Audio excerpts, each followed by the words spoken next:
Thank you for joining us, everyone, and welcome. My name is Joan Batorf, and I'm a faculty member in the School of Nursing and director of the Institute for Healthy Living and Chronic Disease Prevention here at UBC's Okanagan campus in Kelowna. Before we begin today, I want to respectfully acknowledge that UBC Okanagan is situated on the traditional and unceded territory of the Syilx Okanagan Nation. And I'd like to also acknowledge that I know some of you are joining us today from many places, both near and far, and I want to take time to acknowledge the traditional owners and caretakers of those lands as well. We are delighted to host this webinar today with our partners at the North Okanagan Hospice Society. And before I turn it over for introductions, I just want to let you know that there is some closed captioning that is available and might appear on your screen. And you can move that box to wherever you like by dragging it. And you can also turn it off by selecting the live transcript button on the menu bar. We will have time for comments and questions and discussion towards the end. And I encourage you to type in any comments or questions you might have during the presentation into the chat box. And we will read those out to Dr. Downar at towards the end of the session. So without further ado then, I'd like to introduce Clara Dick, who is the Education and Resource Leader at the North Okanagan Hospice Society, to introduce our speaker. Clara. Great, thanks Joan.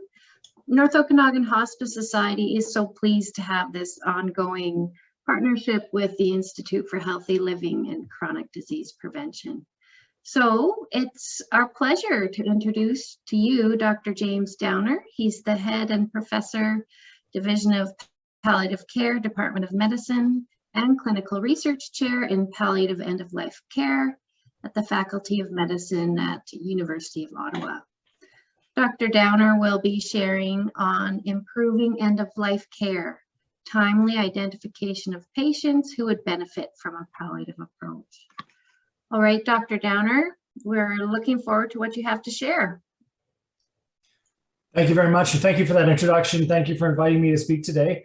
I'll start off by saying an honor it is to be presenting to you guys over in Kelowna, but there is actually an interesting Kelowna connection. I was just reflecting this morning, the last trip I took with my family before lockdown started was actually to Kelowna. So we hopped on a plane. I'm in Ottawa now, we're in Ottawa, and flew out there. We spent several lovely days in Kelowna. I got a really nice tan, which as you can see, I no longer have. It was just a gorgeous August, sun baking down. We went up into the mountains and did that walk on the rail bed through the tunnels and stuff. I forget the name of it now, but it was awesome. And we went through wine country and then went down to Vancouver and spent some time on the island. So it was we will always have fond memories of that trip, not just because it was followed by a 2-year desert of vacationless desert, but for the fact that it actually was a really lovely trip, and I enjoyed my time there immensely. So thank you for that. All right, I hope my presentation will in some way repay you for the wonderful hospitality that I felt. In terms of disclosure here, I have received funds from various companies that, oh, sorry. Are others having trouble hearing me? There's something about volume issues. Can you guys hear me okay? I can hear you okay. Okay. Yeah. Wow, I didn't realize my voice carried all the way to Vancouver. That's great. Thank you. Kettle Valley Rail, that's the one. Kettle Valley, I remember now. Okay. Okay, meanwhile, I've had consulting fees from a couple of companies, a couple of organizations. None of this has really anything to do with the earlier timely identification. So there's no conflicts of interest, I think, to mitigate here. My objectives for today are fairly simple: to talk about the importance of timely identification for patients with unmet palliative needs, to talk about some of the limitations of current approaches that we use to early or timely identification, and then talk about some of the newer automated systems that we're working on now and that we're currently using that will help overcome some of these barriers and challenges and hopefully be used to drive quality improvement in end-of-life care. Always nice to start off with a bang. So if I had to kind of encapsulate what is the problem in palliative care nowadays, I like to point to this table in this publication. So this is Xian Xiao and Peter Tanasaputro and others who have worked on this. It's a really, this is you would think this would be table 1, but it was in fact like I think table 4. And it looks at the people receiving something that would have been coded as palliative care at some point prior to their death, according to their illness trajectory. So whether they died of a terminal illness, in which case almost universally cancer, organ failure, or with a frailty trajectory. Now, again, this is based on billing data and coding data, so it's not perfectly accurate, but it does give you, I think, a good idea of what the issue is. So if you look at people with cancer dying of terminal illness, the first column here, you see about 88% get something at some point that could be called palliative care.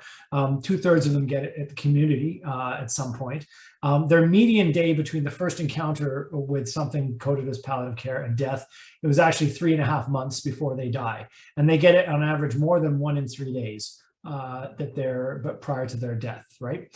So, you know, definitely not perfect, but not bad, right? You're looking at like most people getting it, they're getting it around 3 months from death, and they get it frequently-ish. Now, when you look then at the other trajectories in comparison, you see a lot worse performance. So flipping over to organ failure, rather than 88%, you have about half of that getting palliative care at any point before they die.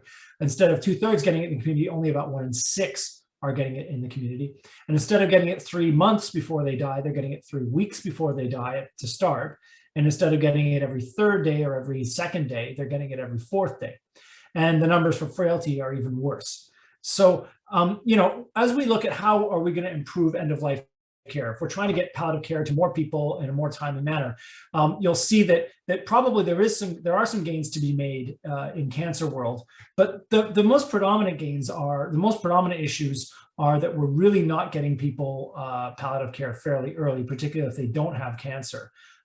That's really where we need to get it earlier, and we need to particularly target it towards people dying with organ failure or frailty trajectories.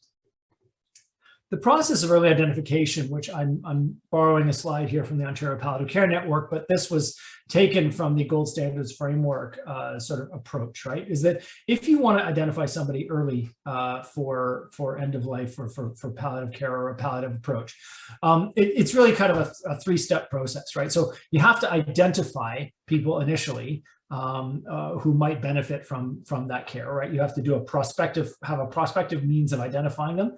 You need to assess those needs, and you need to plan and come up with a plan that meets those needs.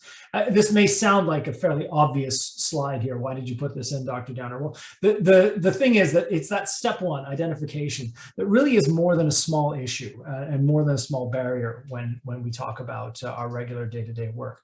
And I think, really trying to decide identification, like when it is. So we're talking about early identification, all sorts of guidelines now coming out suggesting that early identification of patients for palliative care or palliative approach is super important. But when exactly is early? Now, you guys out in BC would be familiar with the bow tie approach, Pippa Hawley's work on this, and I think a lot of us really like it. The idea that you sort of have an overlapping management plan where you have a disease management focused plan that, as people get closer to their death, becomes. Sorry, I'm going to get my laser pointer here. Do I have a laser pointer? I don't think I have a laser. Is this a laser pointer? There we go. So you have on the left here the disease management triangle that slowly, as people proceed towards death, gets smaller. The pain and symptom management triangle that starts off and gets bigger. And then depending on whether the person during the course of their trajectory improves or deteriorates, they'll go either towards rehab and survivorship or palliative care unit, hospice, and bereavement. So if this is end-of-life care, I think all people would agree that this is end-of-life care. But when would early be? Like, this is probably not early. That's earlier, but maybe not early. That could be early, and that's earlier than early. But what actually is early? And that's really, I think, a challenge that a lot of people have in trying to apply this, is that Early is not a very specific time.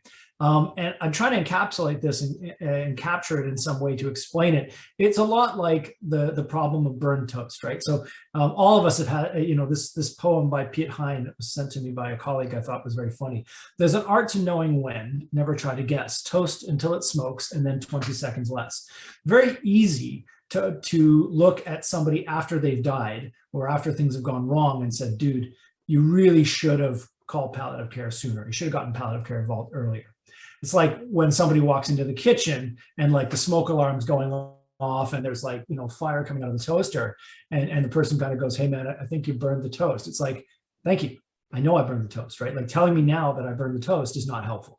What I needed was somebody to come in 20 seconds before it burned and pop it up, right? And that's, I think, the real problem that we have is that, retrospective criticism is not all that actionable.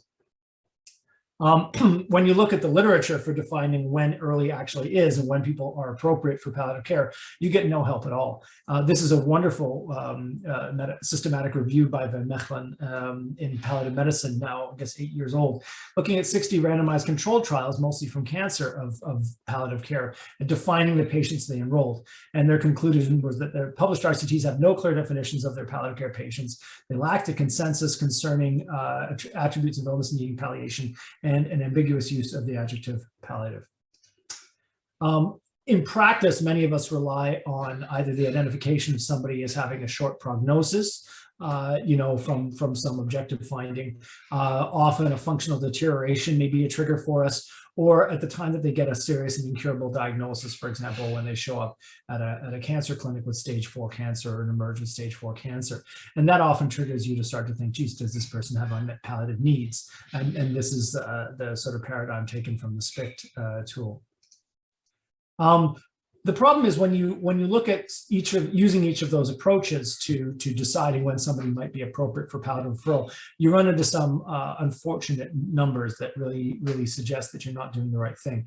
So when you compare different published prognostic scores for use in the medicine context, you get really poor results in terms of performance statistics. So this is a C statistic measure. Those of you not familiar with C statistic, it's a measurement essentially of how accurately a tool will discriminate between the outcome you're looking for and the other outcome. So how well does this identify people who are dying versus not dying? Numbers will range. The lowest you'll get on a C statistic is 0.5 and the highest you'll get is 1.0. So 1.0 is perfect discrimination. 0.5 is terrible discrimination, essentially no better than a coin flip. Numbers like 0.6 and 0.7 are useless, are really not helpful. Numbers like 0.8 getting into the range of usefulness. And it's only when you get to 0.9 that you really start to come up with a diagnostic tool that might have that is accurate enough to really be good at discriminating between those who may be living and those who may not be living, or may not die, or may be dying in the next few months. And this is the Homer score, which I'm going to talk about in a bit. Use of functional impairment. Now, this is a very famous diagram from Tino et al., now 20 years old, and really showing a lot about, and really explains a lot about how we do and allocate palliative care resources in the home setting. So in many parts of the world, people are eligible for palliative care supports at home or are eligible for hospice services when they have a prognosis of 3 months or less is often that number. Where does that number come from? It actually comes from this work. So you're looking at essentially somebody who, these are the trajectories of people dying of different conditions. And on the x-axis, you have the months before death. So starting at the left side, this is somebody a year before they die. These are people a year before they die, going towards the time of their death. And then on the y-axis, you have what's known as the ADL score. So this is a score measuring their degree of dependence on others. So an ADL score of less than 1 is a functionally independent person. An ADL score of greater than 1 is a functionally dependent person to some degree. And as you can see, for cancer patients, the stars, or sorry, the diamonds, I should say, you see that they start off independent and they go along for many months stable. But as they get closer to their death, around 4 or 5 months, you start to see it rise. And then around 4 and 3 months, you see quite a dramatic inflection point as their degree of dependence shoots up and passes over everybody else. So you can see that if I was going to design a system that works very well for cancer, functional decline is actually a really useful prognostic indicator. And it's a pattern that many of us can recognize. Not only is it this inflection point where dependency goes up rapidly, but there's also crossing over from independent to dependent. That's easy to pick up. The problem with this approach, of course, is literally every other data point on this diagram, which is that every other condition, unfortunately, just does not follow that pattern. They start out higher, so most of these, they are all on average already dependent even 1 year before they die. And even as they get close to death, although the numbers are getting worse, they are getting more dependent. It's not quite the dramatic change. There isn't the major inflection point, and they aren't crossing over from independence to dependence. So it's much harder for somebody on the outside looking in to pick up the same pattern that they would see in cancer world.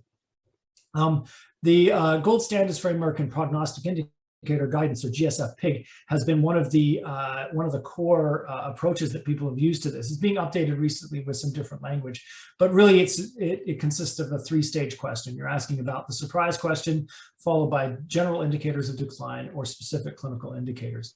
I don't want to dwell on this, but I do want to highlight for some people that there are some real problems with the use of the surprise question in this context, which has been unfortunately a very common and widely promoted approach to identification. And I think with the benefit of hindsight, with better data, it might not really serve the purpose that we wanted.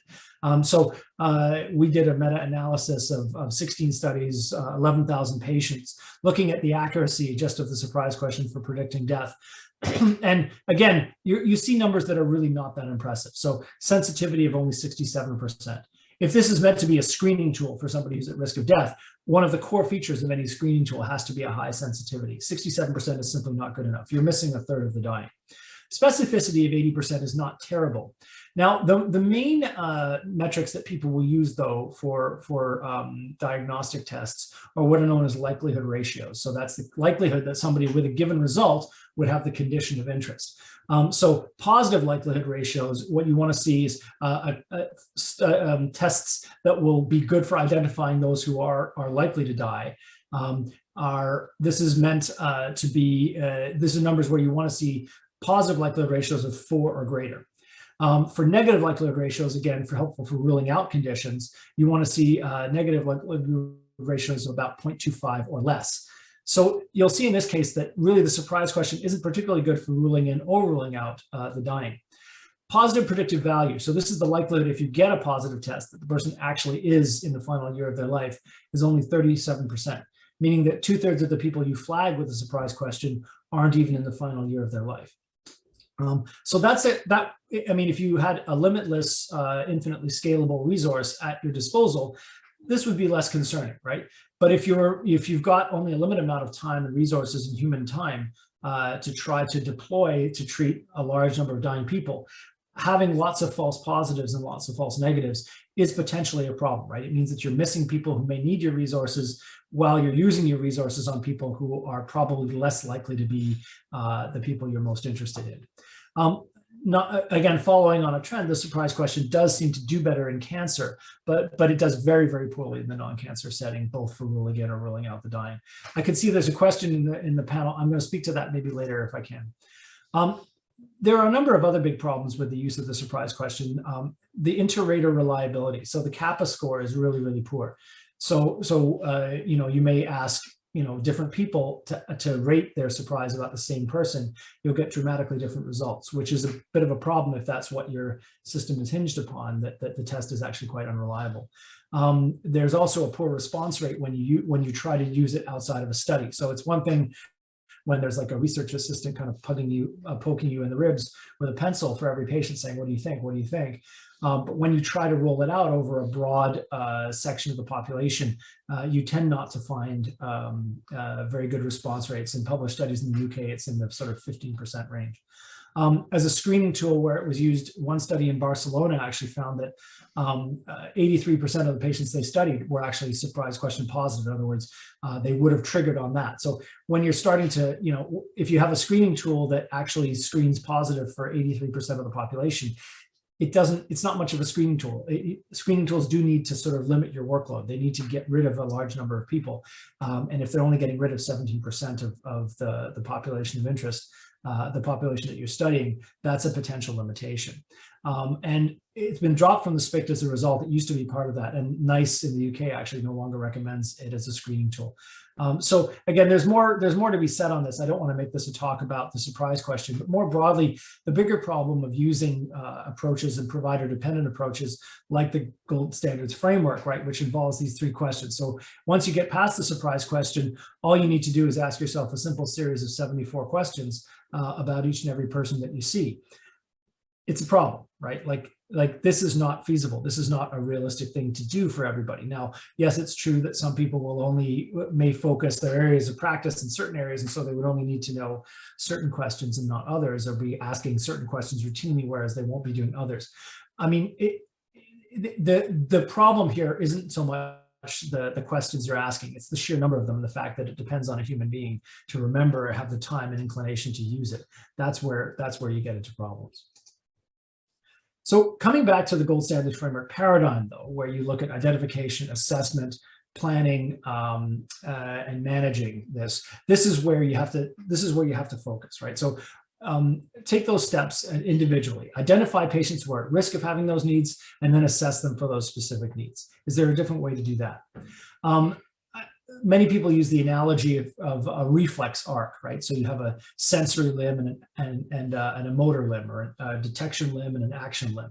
So if I start at the top here with the patient or the family, and then there's my process of identification and assessment of who might have unmet palliative needs, right? This comes then to the attention of the healthcare providers, someone who does have unmet palliative needs. Then I do an action, right? So my action and planning, what am I doing about these unmet needs? And that's the part that feeds back to the patient and the family. So if you come with that approach, sorry, my thing's getting a bit gluggy here. There we go. You can lay over this the main barriers that you see to each of these processes, right? So the process of trying to improve end-of-life care, right? So there are barriers to identification and assessment. If the healthcare provider is overwhelmed, if they're unable to do it for whatever reason, if they're unwilling to do it, or if their tools are inaccurate, all of these are substantial barriers to identifying those who might benefit or might have unmet palliative needs. But even once you've identified them, there's still the action and planning part, which is challenging, right? If you're overwhelmed, you don't have time to address these issues. Even if you're aware of them, you don't have time to deal with them. Perhaps some people may be unskilled at communication or treatment. There may be a patient or family misunderstanding about the situation, or they may be unreceptive to what you have to offer, and that certainly we see. If you have no resources to deploy, certainly a big problem in the midst of the pandemic. Or if the plan is not communicated among healthcare providers, you can do a really, really great job in one setting, and the minute the patient leaves your line of sight, they're right back at square one. So it kind of undoes all of your work.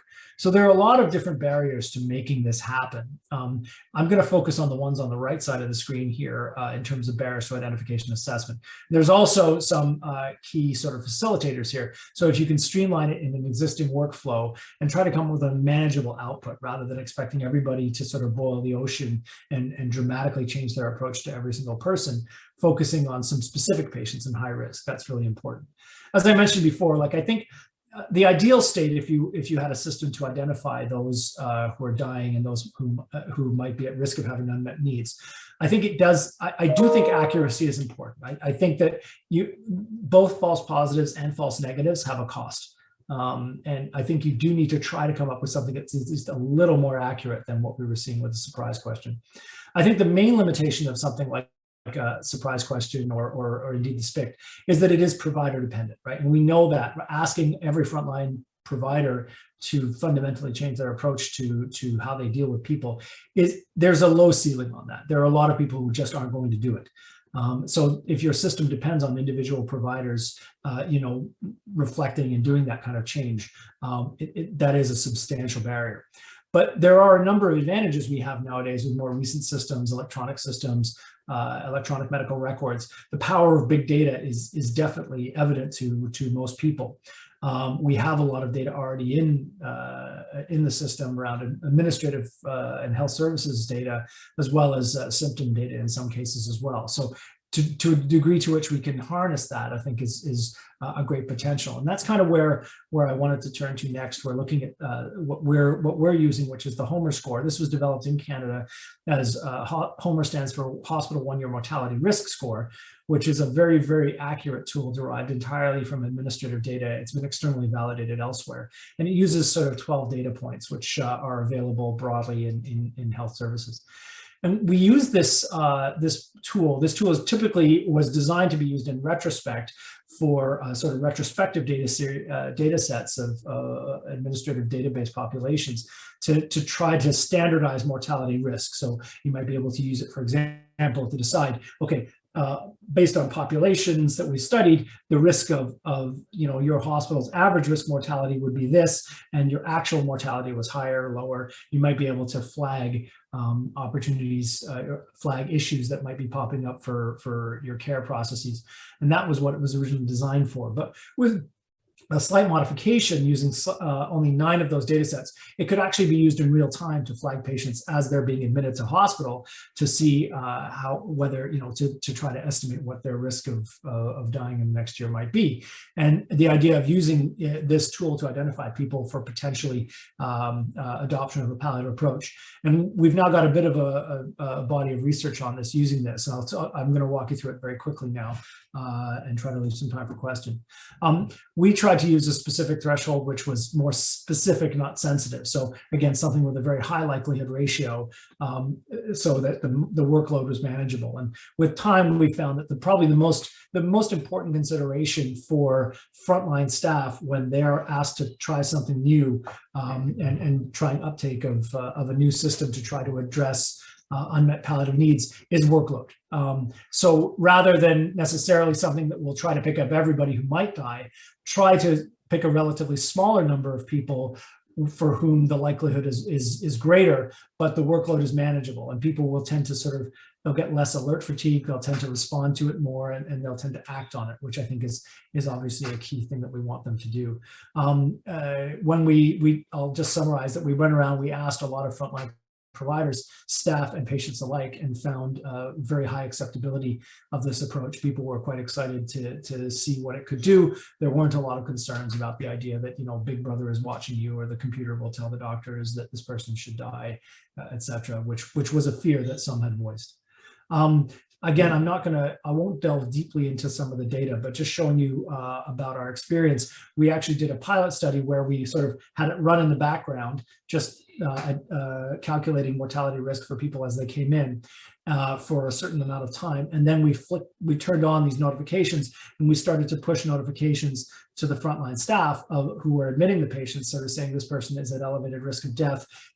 Consider doing one of these things, advanced care planning, symptom assessment, et cetera, and gave them some links and some resources. It was a very simple, bare bones pilot project. Now, interestingly, we found that we did this in 2 hospitals. In one hospital, we were actually able to integrate it with their electronic sort of sign out tool. So it was available easily to the frontline staff, and they were getting timely prompts. At the other hospital, we sent emails. And interestingly, at the hospital with the integrated notification, we saw quite a substantial increase in documented goals of care conversations and involvement of palliative care. At the second hospital, we did not see that, but they had a pretty high baseline. So it may have been related to the emails or the means by which they were notified, but they were already at a pretty high performing level. Interestingly, when you look at who was being flagged by the tool, I showed you the initial slide where you see that most palliative care attention is being paid to those with cancer. Interestingly, the Homer tool preferentially identifies those with frailty conditions and organ failure, which is important, right? Because again, if you want to put a tool out there to help and aid decision-making for frontline providers, it's good to have a tool that is actually very good in areas where humans tend not to be as good. you know, that's really the advantage of having, you know, a tool there to assist in your decision making. So that was quite encouraging to see as well. We went on to look at this tool then to identify patients and see, you know, okay, sure, it's picking up people who may be at risk of dying, but are these people actually people with unmet palliative needs? So again, and we used in this study, because it was more observational, we actually changed the threshold and looked at people with lower scores and higher mortality scores to see what kind of differences we would get. And we looked to, for each person who was flagged by the system, we did an ESAS, and we did we used Rebecca Sidori's ACP engagement tool to see, you know, whether what was their desire to speak to a physician about advanced care planning.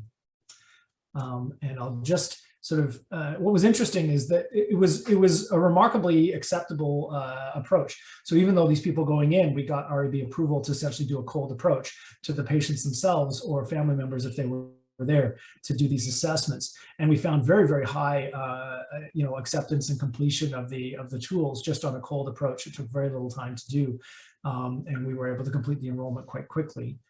And I'm sorry, just in the interest of time, this is what we found. So this is my colleague Pete Weger is really good at these kind of tile graphs, which I must say these visuals are a bit beyond me. But on the left, looking at, we'll just focus on the patients with the higher Homer score. So these are the patients with the higher risk of death in the coming year.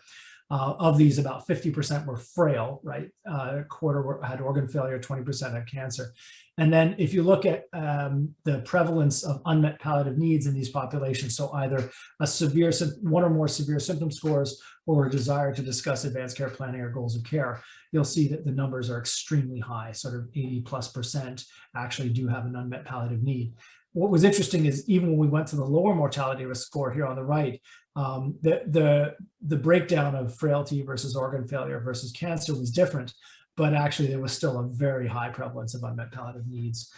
So proving this tool was not only good for identifying those who are at risk of death, but it happened to be pretty high yield in terms of identifying those with unmet needs. This is a sort of wall of balls diagram here, looking at, you know, if I'll just look at the bottom half of this slide here, which will sort of be helpful.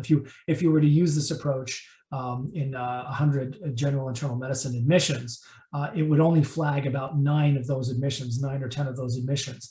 But those 9 admissions would account for about 60% of the mortality in this entire group. So more than half of the mortality is captured in this group. And of those you flag, only one of them would have no symptoms and no desire to discuss advanced care planning. The remainder would either have a severe symptom, a desire to talk about advanced care planning, or both. So pretty high yield in terms of use of your time. We're currently in the throes of a multi-center implementation study of this intervention. So we're using Homer to trigger the assessment of symptoms and ACP engagement. It is embedded in the electronic medical records, but we're trying to implement in using the sort of approach that they're already using at most sites. So most hospitals tend to have slightly different approaches to how they're doing palliative care on the wards, you know, and who's doing the assessments, how, you know, for example, advanced care planning is done, who's the sort of champion, what's your model of consultation. And so we're trying to work with each hospital in their own system to try to use an approach that will work with them instead of trying to fundamentally alter what they're doing. We're just trying to get them to do it more and direct them in a efficient way to specific patients who are at high risk. The CIHR funded project is actually currently underway in 13 healthcare organizations across 9 regions of Ontario. We've since obtained funding from Health Canada, thank you, to implement at a further 8 sites. So we've got it going at about 21 sites across Ontario. I think we've just gotten word of more funding for another couple of regions. And so, and we're going to be looking at a number of different outcomes, including implementation outcomes with CFR and Hexagon. We're going to be looking at the rates of documentation of unmet palliative needs, healthcare utilization, and ultimately, we're going to be looking at administrative data down the line for the patients who get flagged to see, do those who get flagged and get a notification sent to their team end up having differences in their outcomes and in the care provided compared to historical controls or controls at other sites prior to implementation. And as I say, we've been very, very grateful for the funding we've received from CIHR, Health Canada, and CABI to look at this. and just a list of some of the hospitals that are doing this. I don't need to dwell on that, but one of the early adopters, Pembroke Hospital, was very proud to share their results initially, that when pre-implementation, looking at 130 patients, very low rates of documentation of advanced care planning goals of care. And again, all we did was implement this. We didn't give them, they didn't get any other resources. This was not part of even a comprehensive implementation of new training, new staff, or anything else like that. Just this one intervention led to a very dramatic increase in documentation of advanced care planning and goals of care. And they even did a bit of a deeper dive to look at, were these more comprehensive, or was this just a DNR form filled out? Everyone's favorite. Oh yeah, we did advanced care planning, he's a DNR. No, that's not advanced care planning. That's not a developed goals of care. And in fact, the changes were related to really comprehensive documentation of goals of care and advanced care plans, not just the DNR form. So that was obviously encouraging to see. I also want to give you a bit of a teaser for a companion product. So Homer's just for inpatients. It's a model derived for predicting things happening at the moment of admission to a hospital. There are other models out there. I mean, whenever you're trying to develop an administrative data based model, right? Any sort of mortality prediction algorithm, your models are always going to be strongest at the moment that you have the most data. The more data you have, the better the model you can build. And there are certain standard points in someone's life where they might get a data-rich moment. So like assessment and emerge, for example, at triage. Admission to hospital is another one. And then there's this one that I want to point to, which is the RESPECT tool using inter-RI data. So for people who are admitted to long-term care homes or people who receive home care in, I believe, most of the country, there are now standard and mandated assessments with inter-RI data. So a couple of my colleagues here in Ottawa, Amy Hsu and Peter Tennessaputro, have developed the RESPECT tool, looking at making the same kind of predictions using data from inter-RI. And they've also got CIHR funding to implement this across a variety of homes to look at how that might be used to drive care changes and process changes, to help improve end-of-life care provided for those individuals. Sorry, there we go. There's a project biglife.ca if you want to go to their website. It's pretty cool. You can even find out your own mortality risk if you'd like. Disclaimers. So when just coming back to this Reflex ARC slide that I showed you earlier, I think that the purpose of this type of work really is to help improve the process of identification and assessment. Yes, it does not, there are a number of barriers to good end-of-life care that do not get bypassed by Homer, RESPECT, or other models, right? This is really about jumping the barriers to proper assessment identification. But obviously there are still residual barriers in the forms of people being overwhelmed, unskilled, families being unreceptive, lack of resources, or failure to communicate plans. So obviously there's no one intervention that's going to jump all of these barriers. This is just a first step. And I think ultimately what you would see down the road, because there's no magic bullet, what you can do is just put in place sort of a stepwise approach. So using a tool like this or RESPECT or something else, a reliable administrative data-based tool to flag these people, and then you can start to layer interventions on it as part of a process of continuous quality improvement. So one of the core features of any QI initiative is you need to have a system for reliably identifying the population that you're going to apply it to prospectively. So whether you've got a video decision aid, a standardized set of medication reviews, symptom control, standardized orders, all of those things you want to be able to prospectively identify patients, implement your tool, and then measure outcomes both before and after. And so obviously this can be used for any intervention that might be relevant for somebody who's nearing the end of life. And that's really what I think we see this for long term. So I hope this was helpful. Our conclusion from the data that we've done to date and what we've collected is that automated early identification tools or timely identification tools are feasible, they are acceptable. The key that we found is very important not to try to boil the ocean, but try to identify a relatively small and manageable number of people with the higher burden of unmet needs. The most important feature we find is what is the bandwidth what workload can your target audience handle? What can your frontline people handle? That's the most important consideration. This approach, using the tool that we used, preferentially identifies groups that are historically neglected, like the frail. It can be versatile. You can actually adjust it as well. It may be possibly effective for changing care. By itself, it's more just an identification system. You would need to also layer on interventions to really measure that, but we are going to look at it to see what happens. And obviously, as I mentioned, I think it has promise as a QI tool that would drive specific interventions. So I'm going to stop there, and I want to thank you very much for your attention. And we do have time for questions. And I can see that there are a few out there now.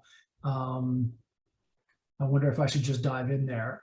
Yes, okay. I think so. There are. Thank you very much, Dr. Downar. That was really informative and a really interesting new approach to identifying patients with unmet needs, which is at least halfway towards getting better palliative care to people. And so we do have some comments already. There's Andrea missed the name of the website for assessing, and I must admit I missed it as well. The Respect tool one. It's yeah, perhaps that's the one. Maybe if you could pop that in the chat, that would be great. Project Biglife.ca. Okay. And then she does comment that now I've assessed my patient and found out a palliative care need, where can I access it? And what are we doing to improve access? And that's really a much bigger question. Yeah, no, I mean, this is and as I highlighted on the framework, right? Like, this is the problem, right? Like, if you don't have resources, your options are limited. I mean, I think that even in the absence of resources, there are a lot that most frontline people can do. First, to make an attempt at treating, for example, uncontrolled symptoms, or doing documented goals of care assessments. But right now, I think we're all in the same, active volcano of staff shortages, where trying to get somebody to get good comprehensive support at home is just not realistic. In this context. I wish it weren't the case. I think that, building up a stepwise approach, right? Like, and again, there's no magic bullet. There is no intervention on earth that could possibly overcome all the barriers that we know of to improving end-of-life care. It will require a combination of different interventions. Would knowledge of the unmet needs be helpful to family members at all? Well, I think that most people find it, like the response when we did the stakeholder engagement and the mixed methods approach in the initial studies, the family members and patients were really quite positive about it, really, rather more than the tools. Like, I think people just appreciate that there's something out, like the comment that I quote, which is kind of, a bit sad, was anything that will force the doctor to talk to me is a good thing. And that came from a patient. They just like that someone's actually asking them the questions, right? And that there's something nudging them to engage on these issues. Identifying a problem that you then don't solve, is that an issue? Yeah, I think it is. Obviously you don't want to raise expectations and then dash them. And so I think part of this is certainly shown up in other studies where people have tried to use like the distress thermometer and just, hand out the distress thermometer to everybody. And then all of a sudden you get 5,000 people show up at your door, with distress asking for help, and you can't help them, which I think, you do have to make sure that the workload you bite off is you have to bite off something you can chew. I mean, and that's why I think the big barrier to a lot of this work is the idea that, if, as one person put it around the surprise question, if you've got a practice focused on care of the elderly, for example, if you're a primary care physician who focuses on care of the elderly, and a lot of the people in these studies would say, I wouldn't be surprised if any of my patients died in next year, or I wouldn't be surprised if they all survived. Like, it's not this is not something that really helps me decide where to focus my day. And you can't, you can't really boil the ocean, right? Like you need to focus your attention and focus your energies on certain people who are highest risk. It is very much about playing the numbers. And yes, you will miss some people. And yes, you will focus to some degree your attention on people who maybe weren't the top priority, in retrospect, weren't the top priority. But it's far better than leaving things up to the current process for most people, which is reactive. Like you wait for a critical event to prompt you to do something different. And that's what this is really about. It's reliability with a bite-sized chunk. Yeah. Yeah, sorry. James, this is amazing. Thank you for this work. I just want to take a moment to acknowledge there's some people who have shared their stories of caregiving for their family in the chat. And I just want to thank you, Holly and Carol, for doing that. And it kind of adds a real depth and a realness to James's work. So I do want to acknowledge that.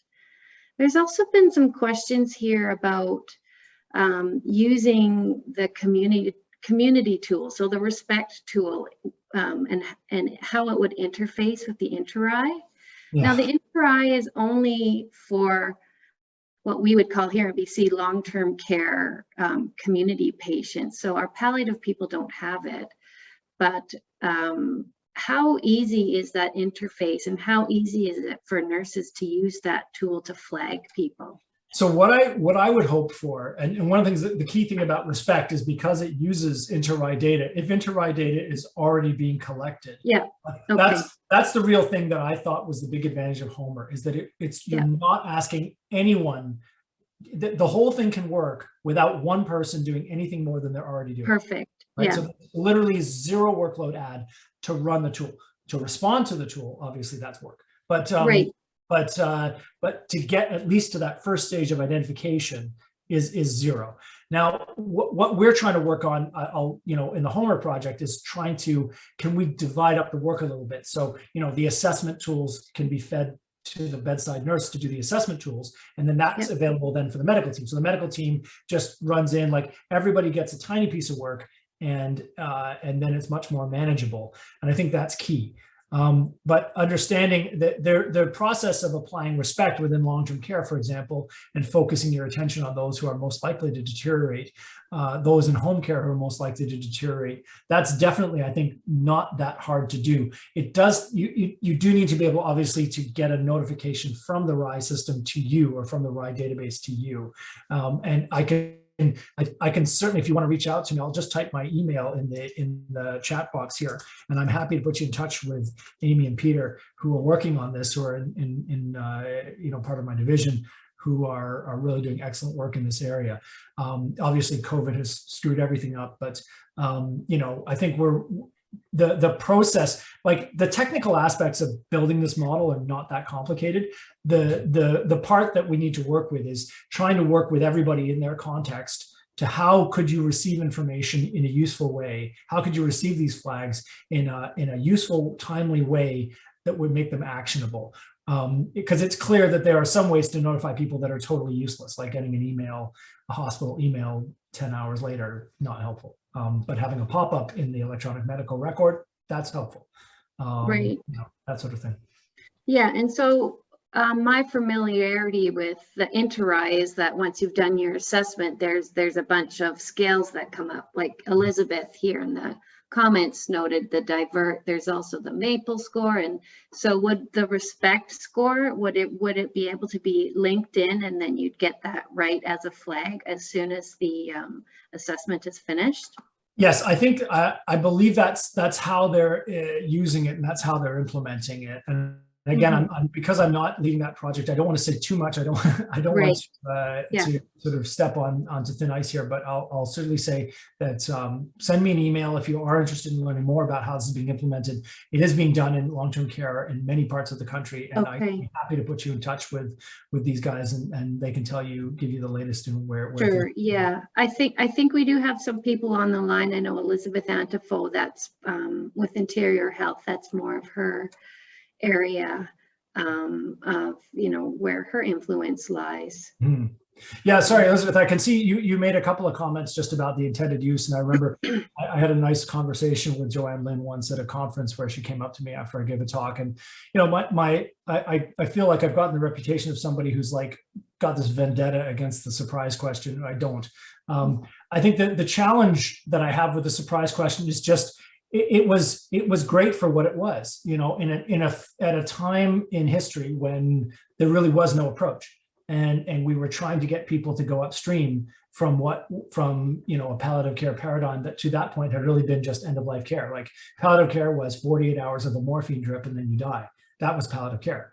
So surprise question tries to bump it upstream a little bit, and I think I think it may have been very successful in some ways of doing that.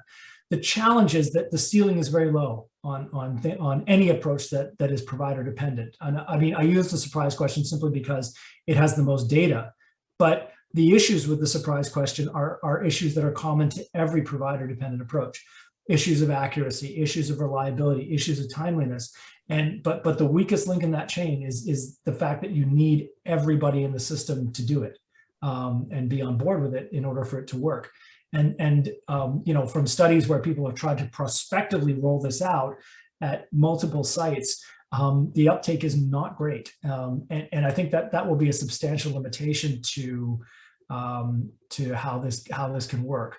You know, again, I think that with time, it's not to say that we should no longer use physician judgment. Judgment obviously is always necessary, and there may be times when automated tools will flag people that you don't think it actually makes any sense. This isn't artificial intelligence, what we call augmented intelligence, where it's very similar to lane change assist or the thing that beeps when you reverse your car and get too close to an object. People studying drivers have learned where we're weak, where do we make mistakes, where are we prone to accidents. And that's why they put these things in your car to try to stop you from making very predictable mistakes. This is where automation becomes very helpful, because much of you know, the self-driving car still eludes us, but these tools are very, very important and very helpful at preventing us from making very predictable human mistakes. Yeah, it's always interesting when there's a tool that's got a lot of acceptability and use, but it's not used consistently. So then the results are not necessarily questionable, but not consistent. Yeah. Yeah, and again, the specific clinical indicators, again, like looking at all this, like this, these are common to approaches that do embrace the surprise question, like the NECPAL in Catalonia, as well as the GSF in the UK. And I think a lot of them, when they've done comparative, like the specific clinical indicators in the surprise question tend to return the same results for the same patients, you know, when applied to a single assessor. They don't seem to be all that different. So again, it's the problem isn't so much the question, so much as how it's being used and the fact that you're depending on a specific human to do it. That many times the human's thinking one step ahead. And conversely, one of the reasons that these types of things have not great uptake is because sometimes people are resistant to using something that they inherently know will result in more work for them, right? Like if I have a choice, it's like people voluntarily reporting their own income for income tax purposes. Amazingly, people don't always do it, honestly, right? So because obviously if they underreport their income, they pay less tax. It's not even something that's done in a malicious way. It's done very subconsciously. So that's, and also in terms of a substrate for a quality improvement initiative, having something objective and reliable is definitely a step up. It's a minimum requirement for doing any continuous quality improvement. Right, yeah. I appreciated one of the outcomes was that it identified that frail and neglected groups so significantly. What are your thoughts on that? Well, again, and that's what I'm saying, like what, you know, if you develop an advanced computer-based tool that does exactly what humans already do, you haven't done much, right? Like might as well just stuck with the human, right? Like what you really want is something that's good, that's strong where we're weak, you know, and that's where something like Homer and Rye will be really good, because you know, if you walk around a long-term care home and just see a bunch of people and you think, gosh, any one of these people could die. Well, okay, this is good at trying to pick those out based on patterns that are over time that maybe we miss. looking at, we also there are a number of heuristics that undermine human decision making, that we overemphasize specific things and underemphasize other things. There's a lot, looking at race, for example, and gender seem to influence people's prognostication to unreasonable degrees. That relying purely on human judgment, this is the reason why the accuracy is not that good. And why in many ways these automated approaches are a considerable step up. But again, I don't want to get too much into specifically the accuracy issue. I think accuracy is important. To me, reliability is the main advantage of these tools, is that they are just really reliable and they work whether or not everybody is doing it or not. They still work. Yeah. I realize these are our new tools, and there's some questions in the chat about whether these tools are being used in British Columbia, and more locally in the Okanagan, but even within our province. Do you know? So there have been, we've been in discussions with a number of different regions about this, and I think we're probably going to be rolling them out. I don't want to name the place, but it's I can't even tell you. It's a place I've been. No, I don't. It may not be Okanagan yet, but I think the discussions have been around using them in a couple of larger regions, and I think Respect would be another one to use because they're companion tools. Like they do similar things in different contexts, and I'm hoping we can get that going. I think that much of these discussions took place in the sort of brief windows between waves that we've had. I don't think really there's a lot of appetite to take on brand new QI projects right now. When we get through Omicron and whatever wave comes after that, I think we're very interested in moving forward. We're interested in helping. We've got solutions already to build into most electronic medical records that are just ready to go. So happy to work with anybody, and you just want to email me if you're interested in hearing more. Yeah, that's fabulous news, and I think bodes well for people in British Columbia, but across Canada, to know that these tools are available, and there's interest, obviously, in implementing them, as we heard and from people on the session today, but also in your conversations with various groups. I think our time is nearly up. Clara, do you have any last questions, or are there any last questions in the chat we haven't dealt with?